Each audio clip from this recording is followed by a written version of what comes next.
I've been so focused on the drone and missile attacks over the last few weeks, and I was saying, look, I see Ukraine's holding on the battlefield, but it turns out they're actually punishing Russia on the battlefield in many ways. I'll get to that in just a moment. I want to talk about first some other things that were happening last night. As you know, was Russia's largest drone attack on Ukraine, and statistically, it's the largest drone and missile attack.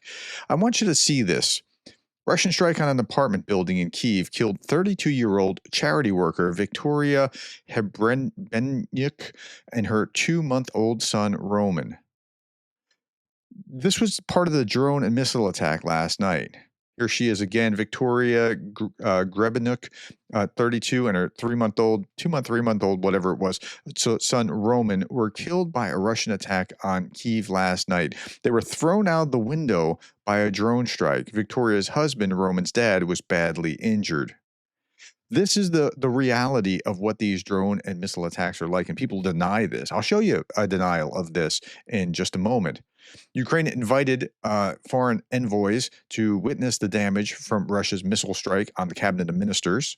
Surendenko, the prime minister, said that the attack shows Moscow is openly mocking diplomatic efforts of the civilized world. Here are some images of the delegates or the representatives from these countries surveying the damage of what happened to their cabinet of ministers building.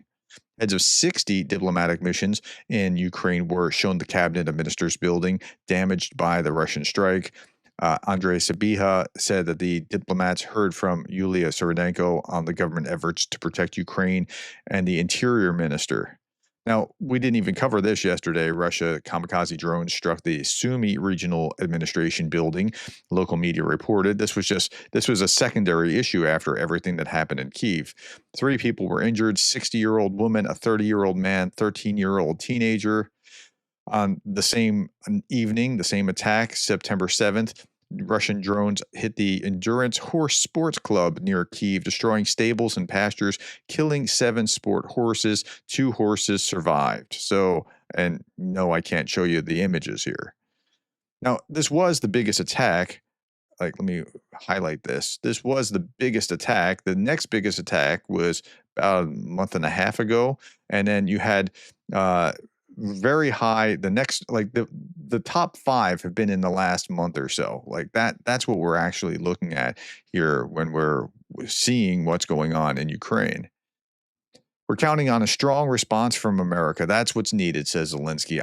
I'm not sure we're going to get a strong response, and that's unfortunate. I really would love to see a strong response. Trump says that he'll speak with Putin soon, over the next couple of days, to address the resolution of the war. This comes after Russia's massive assault with 800 drones, killing 3 people, including a 2-month-old infant. I don't see anything coming of that. Ukraine was hit overnight with another drone attack, 142 UAVs, including more than 100 Shaheds. Air defenses intercepted or suppressed 112 drones across the country. Strikes were recorded at 7 locations, debris falling in another. So what was actually hit? So we talked about the 142 and 112 intercepted. Most of the damage occurred in Kyiv and the Dnipropetrovsk Oblast, with fires at industrial facilities, residential buildings. Remember, residential buildings, when you're attacking that's a war crime.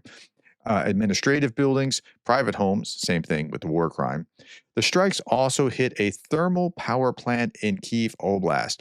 Okay, so this thermal power plant thing, this is going to be what the Russians are going to be doing increasingly as the weather starts to turn. It's now September 8th. In about a month, the weather is going to start turning colder, and into November and December and January, February, they're going to be going after Ukrainian power. Just watch with a vengeance.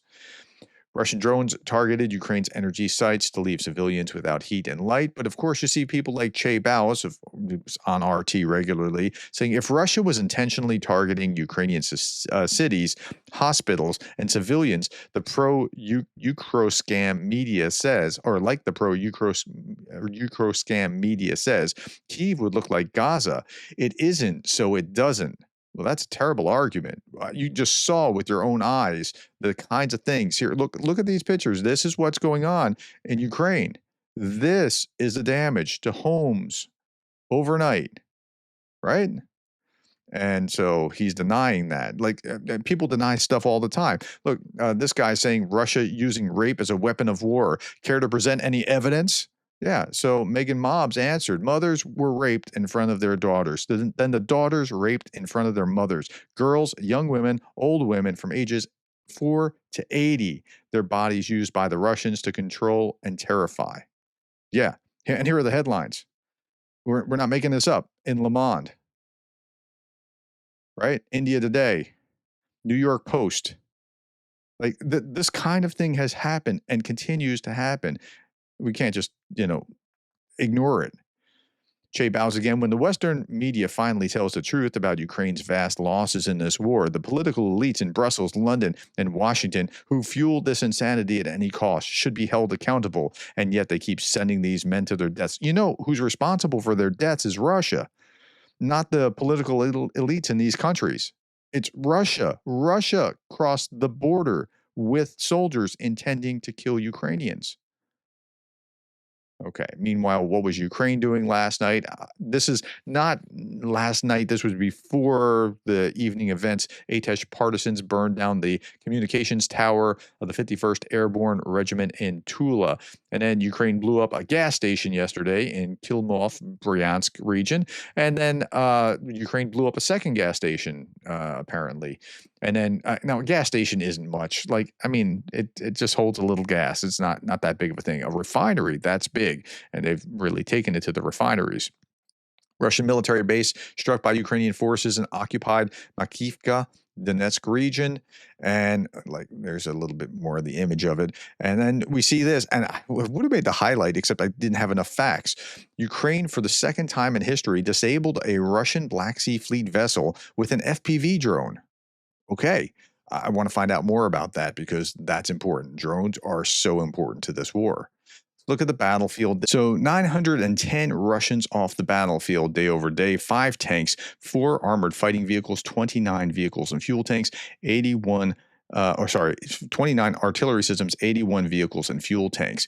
So if we keep going per cross direction, Ukrainian defenders stopped 43 attacks. Okay, that's pretty well correlated with the 910 Russians casualties, whether KIA or wounded. 43 attacks. Now, there's a day of remembrance in Mirgorod for the fallen. A minute of silence is observed each day at 9 a.m. in Ukraine to remember all those who gave their lives for Ukraine.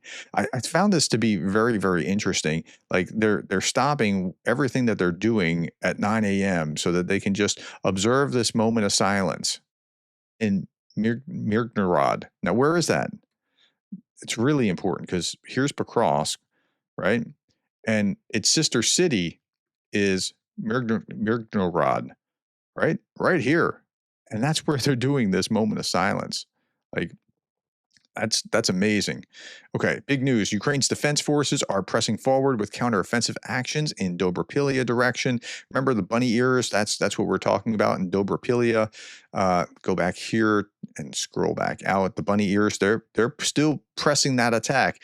In fact, Ukrainian forces advance on the Konstantinivka, Druzhvika direction and Dobropilya tactical areas, while Russian forces advance in northern Kharkiv Oblast. And you see things like, this drone pilots from the Signum Battalion of the 53rd Mechanized Striking Brigade, logistics and fiber guided drones. Look at this. Okay, so when you see this kind of thing, and when you see the symbol here, you know who the symbol is. I talked about this extensively. Here you go. Here's a big hit. And I talked about this extensively here. See the symbol? Well, in this video. Now, I was nerding out on drones. I really think drones are very important, significantly important. Only about half of you that normally watch these videos chose to watch this, but I tell you about each major drone organization within Ukraine, the top 10 major drone organizations, and then the damage that they cause. Like, this is the damage just for the last week. The unmanned systems forces destroyed all of this. Now, Commander-in-Chief Syrskyi reports that Ukrainian forces regained 5 times more territory than they lost in August. On the Pokrovsk front alone, where Russia concentrated its main forces, around 350 attacks were repelled just last week. That's pretty incredible. Russians have no concept that your freedom ends where another person's freedom begins, says Fidel. He's the founder of the 14th Separate Unmanned Aerial Vehicle Regiment.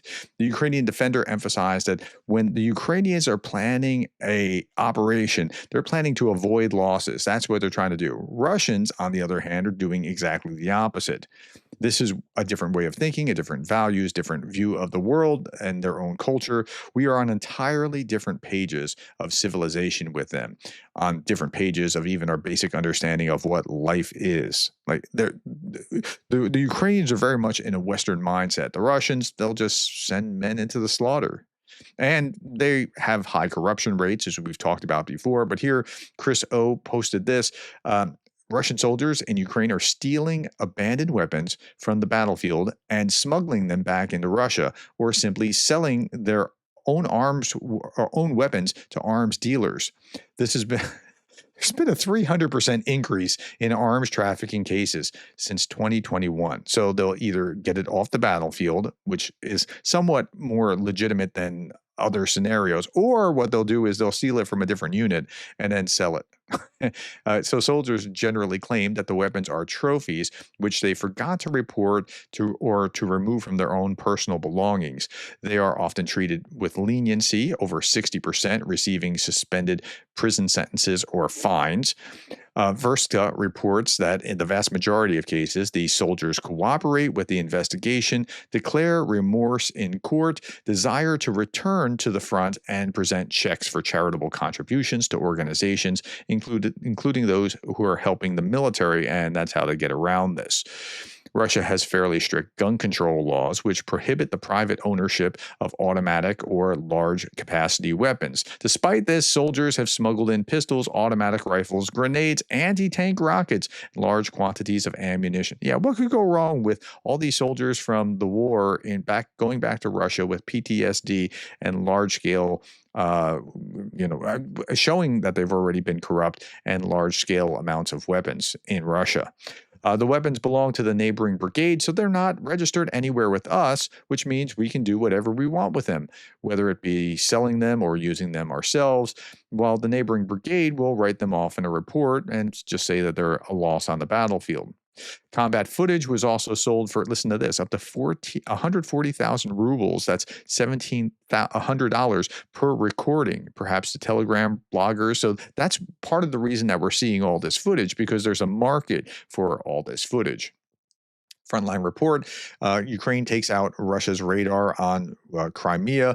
Now Bayraktars are free to fly and kill again, with S-400 surface-to-air missile systems blinded and boats exposed, and drones having to return to the skies over drone strikes having returned to the skies over Crimea. So what's actually happened here is that Ukraine has been systematically doing damage, not just on the battlefield to soldiers, but targeting like air defense systems in Crimea and radars and that sort of thing. And now that the radars are been targeted, I've talked about this over days, the Bayraktars can actually do a lot more damage now that they can't be detected as easily. All right, just a couple last stories and we'll be done.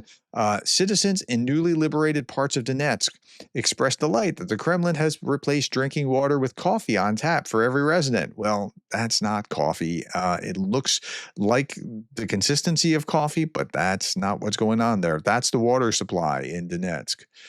Latvia is expelling 800 Russians to their historic homeland after they failed a basic Latvian language exam. The country's migration office has ordered 841 Russian citizens to leave Latvia by October 13th. The Latvians aren't playing around, neither are the Estonians or the Lithuanians. They're bracing for what could be coming next. Interesting story that you're just not hearing a lot of about is Venezuela. Even outside of X, the two top Democrats haven't said anything about our military buildup of the coast of Venezuela, as far as I can tell, says it's one person. And Preston Stewart has been following this. I'm going to be talking, hopefully, to Preston later on this week about what he's seeing with the buildup to Venezuela. The lack of public statements on this is wild. I'll also add that the major news outlets are hardly covering it as well. I've seen a little bit, but not a lot. Okay, a T attack in Jerusalem just happened yesterday. Two gunmen opened fire on pedestrians. 15 people were wounded, 5 of them in serious condition. The attackers were killed. Here is video image of it, not of the attack itself, but just people hearing the shots and running. Dashcam video captures the gunfire and shows people fleeing the scene in panic. One taxi driver managed to get his passenger out of the car in time. According to the Jerusalem Post, the death toll has risen now to 6 with 21 injured. But here you can see the shots are, you hear the shots being fired. You don't see anything and they're far enough away. And then people are just like running. Like this is what's happening in Jerusalem. They're just walking across the street and now they're starting to hear it. And they're getting out as quickly as they can get out.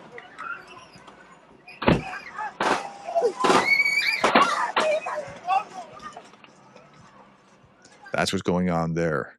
All right, last little bit. Colors of freedom are blue and yellow, and just a little reminder. So I'm trying to do.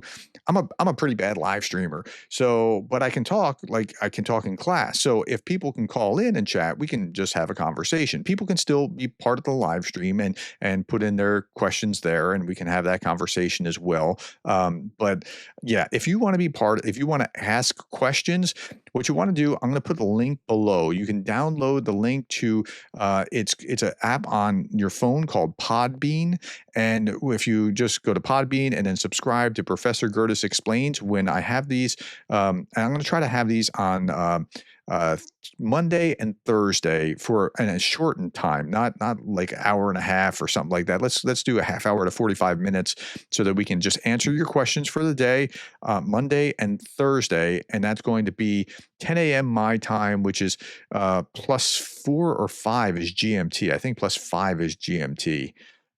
So that would be like 2 or 3 in the afternoon GMT, which is like 5 o'clock Kyiv time, I believe. Okay, so that's what I'm going to do. I'll put the link below if you're interested in that, and hopefully we'll start doing that. I think Thursday, if not next Monday, we'll start. All right, my friends, thank you for the time, the likes, the shares, and the subscribes, and thank you more than anything for being the kind of person that cares about Ukraine.